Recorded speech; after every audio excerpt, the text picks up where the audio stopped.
Salut, salut, salut, Dieudonné Fogan, promoteur de la chaîne YouTube Le Petit Élevage FK, depuis le Cameroun. Mon cher beau pays, le Cameroun. Ok, je suis à Bafoussam. Je suis à Bafoussam. Je vais faire cette vidéo aujourd'hui pour répondre à une autre préoccupation de plusieurs. Et j'ai remarqué que c'est la préoccupation de plusieurs personnes dans le monde entier. Et on a ce problème-là, vu que c'est un secteur qui n'est pas développé, vu que le secteur du cunicole, le secteur de l'élevage de lapin n'est pas un secteur qui est développé, ce n'est pas un secteur qui est connu, c'est en plein essor. Alors il y a un problème de vente, il y a un problème d'écoulement de lapin. Mais je vais vous dire quelque chose, tenez-vous tranquille. Le lapin est une viande qui est recherchée. C'est une viande recherchée, très recherchée. Et elle en manque. Il y a des besoins de cette viande. Mais on ne sait pas où s'en procurer, on ne sait pas où trouver. C'est pourquoi je suis venu vous encourager à vous lancer dans l'élevage des lapins. C'est une filière que nous allons explorer. Ok? La viande de lapin est rare. La viande de lapin est recherchée. C'est une bonne viande, mais on ne trouve pas les éleveurs. Et aussi, les éleveurs maintenant ont un problème. Ceux qui se lancent ne savent pas où ils vont vendre. Beaucoup croisent les bras à la maison et attendent que les clients viennent vers eux. Alors que les potentiels acheteurs de viande de lapin savent qu'on n'élève pas. Comment donc on doit faire? Alors, par cette vidéo, je vais te donner quelques techniques pour vendre tes lapins. Quelques techniques pour vendre tes lapins et être fier de toi-même. Quelques techniques pour vendre tes lapins. Pour votre gouverne, pour ma petite expérience, regardez ce qui s'est passé.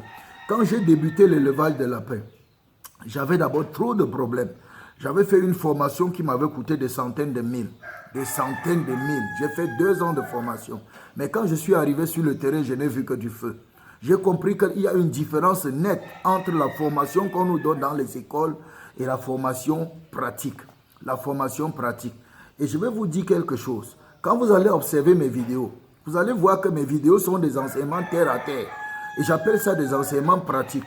Quand je te parle, je te donne des enseignements, tu n'as pas besoin de dire encore que tu vas aller voir quoi que ce soit. Non, non, mes vidéos sont des enseignements, oui, mais elles sont pratiques. Regarde bien, tu vas voir que ma vidéo te challenge, ma vidéo t'accompagne, mes enseignements t'accompagnent sur le terrain. Alors que d'autres vidéos sont pour la tête, c'est pour la connaissance, elles sont la théorie. Moi, je te donne les vidéos, c'est-à-dire je t'encourage à aller sur le terrain et avec ma vidéo, tu peux avoir ma vidéo aussi et puis tu te lances sur le terrain.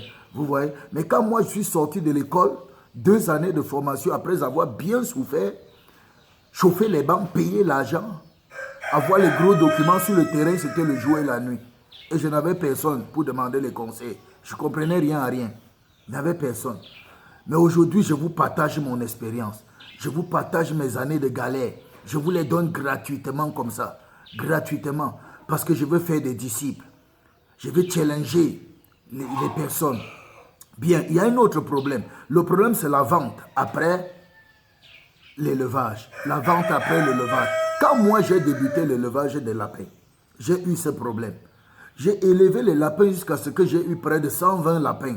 Quand j'ai réussi, parce qu'au départ, j'ai échoué. Oui, j'ai beaucoup échoué. J'ai eu énormément de pertes. J'ai eu énormément de pertes parce qu'il me fallait m'apprendre. Et j'ai appris. C'est pourquoi aujourd'hui, je peux dire que je suis un formateur, je suis un maître.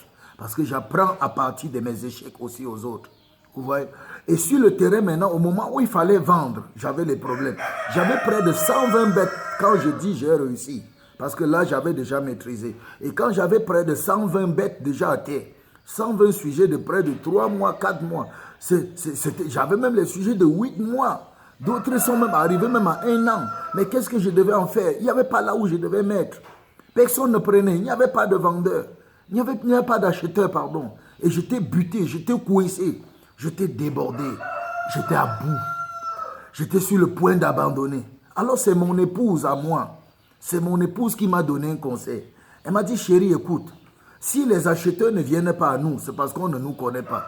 Alors allons vers eux. J'ai dit, qu'est-ce que tu proposes? Elle dit, faisons une carte de... Comment on appelle encore ça? Comment on appelle la carte de visite? Ok. Faisons une carte de visite. Et puis on va aller dans les restaurants et dans les hôtels et nous allons nous présenter. Et on va laisser notre carte de visite. Parce que dans les hôtels, on consomme la viande de lapin. Dans les restaurants, on consomme la viande de lapin. J'ai dit, waouh, ça c'est une bonne idée. Ça c'est une très bonne idée. Et qu'est-ce que nous avons donc fait? Je suis donc allé dans une bureautique, j'ai rencontré une sœur et puis je lui ai dit que je voulais faire une carte de visite qui me présente comme un cuniculteur et qui parle de l'élevage de lapins. Et elle a donc élaboré des cartes de visite qu'elle m'a remises. Et puis je suis donc parti avec mon épouse. Mon épouse a pris une partie, j'ai pris une partie. On a commencé à faire les hôtels et les restaurants de la ville. On est arrivé là-bas, on se présente, on écoute, on salue. On demande souvent à voir le responsable et quand il se présente, nous disons que nous sommes des éleveurs et nous les garantissons que nous pouvons les fournir la viande de lapin à moindre coût et qu'ils peuvent compter sur nous. Et quand le contrat était concluant ou la conversation concluant, quand le potentiel client était là, nous lui laissons notre carte de visite pour le moment où il aura besoin et nous contacte. Et c'était comme ça. Dans tous les restaurants et les hôtels de la ville, nous y allions. Ok? Mais qu'est-ce qui se passe? Nous sommes restés beaucoup de temps sans que personne ne nous appelle. Beaucoup et nous étions découragés. Mais une fois, il y a une dame d'un restaurant qui nous a contactés. Elle dit, nous voulons que vous nous livrez, monsieur, 4 lapins chaque semaine. C'était le déclic. 4 lapins chaque semaine. Vous voyez ça? Et chaque semaine, maintenant, nous, on livrait 4 lapins. 4 lapins, 4 lapins, 4 lapins. Et c'était magnifique. Ça nous donnait un peu de sous déjà. Il y avait déjà la lueur d'espoir qui venait. Et après ça, il y a un autre hôtel qui nous a contactés, où on devait livrer 12 lapins. 12 lapins, après chaque 2 semaines. Vous voyez comment les portes s'ouvrent et c'était parti.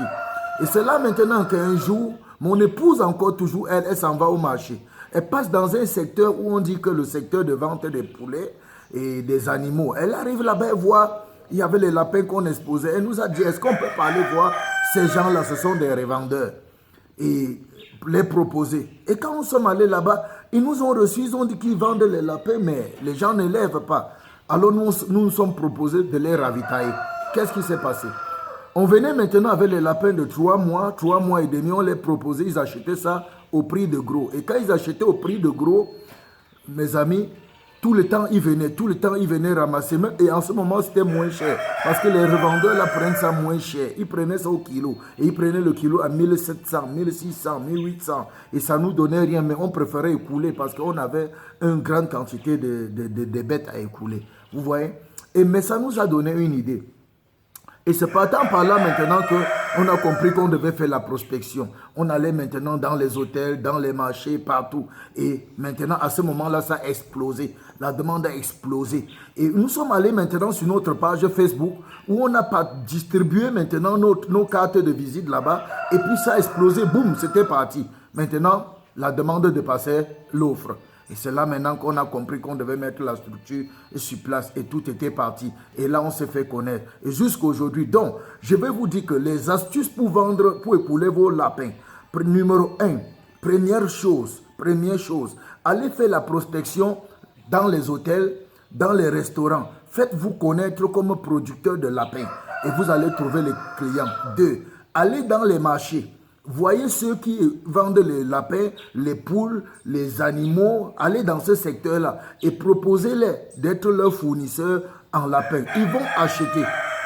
Vous voyez, ils vont acheter. Et qu'est-ce que je dirais encore? Donc, allez vers les clients. Allez chercher des clients. Vous allez les trouver. Ils sont pleins dehors. Vous allez les trouver. OK? Voilà quelques stratégies pour écouler vos lapins. N'attendez pas à la maison. Utilisez vos réseaux sociaux. Aujourd'hui, il y a les réseaux sociaux. Utilise ta page Facebook. Utilise tes contacts. Dis à tes contacts. Dis à tes voisins au quartier que tu élèves de lapins. Dis-leur que c'est une bonne viande. Commence comme ça. Mon frère, tu seras surpris. Tu seras surpris de voir et de constater que la demande va dépasser l'offre. Tu seras suffoqué. Aujourd'hui, je n'arrive pas à satisfaire. C'est la raison pour laquelle j'ai opté pour encourager plusieurs personnes à se lancer dans l'élevage des lapins. Aujourd'hui, la demande chez moi dépasse l'offre. Je n'en peux pas. Il y a des commandes que je dis, je n'en peux pas. Et quand tu appelles quelqu'un, est-ce qu'on peut créer? Il dit, je n'ai pas de lapin. Mon frère, lance-toi. C'est un business rentable. Et ne commets pas l'erreur des autres où tu vas rester à la maison attendre. Je t'ai donné des pistes à explorer. Je reviendrai après pour que la vidéo ne soit pas très longue. Parce que vous vous êtes plaint que la vidéo est longue. Pour que la vidéo ne soit pas longue, vraiment. Je reviendrai après avec d'autres astuces pour écouler ton lapin, pour écouler ta viande de lapin. Je reviendrai. Il y a des astuces. Il y a des moyens pour écouler la viande de lapin. La viande de lapin, tu viens rechercher, demander. Mais les éleveurs sont rares. Et ceux qui sont là attendent qu'on vienne les chercher. Qui te connaît? Qui sait que tu as le lapin? Qui sait que tu as la marchandise? Fais la prospection de ta marchandise et tu seras surpris. Ose parler à tes voisins au quartier. Ose parler à tes collaborateurs de service. Ose parler à tes camarades de classe et tu seras surpris. Tous autour de toi, ils cherchent la viande de lapin. Aujourd'hui, le poulet est rare, le poulet est cher. Aujourd'hui, la viande du bœuf est chère. Mon ami, le poisson est devenu rare. Rare dans les mers, rare sur le marché. Lance-toi dans l'élevage des lapins. Lève-toi, lance-toi. Si tu as besoin d'accompagnement, je suis là. Si tu as besoin d'aide, je suis là. Tu as besoin de conseils, je suis là. La distance n'est pas une barrière. Si tu as besoin de formation sur le terrain, je viens vers toi. Je viens vers toi. Je me déplace. Je suis disponible. Dieudonné Fongan, c'est moi, formateur. Je vais relever mon propre challenge. Je laisse mon numéro dans la barre de description. Et si tu veux intégrer mon groupe Telegram, contacte-moi. Si tu as besoin de mes services, contacte-moi. Je me ferai le plaisir de te servir. D'ici à là, porte-toi bien. Bon élevage. Peace. Mais surtout, lance-toi!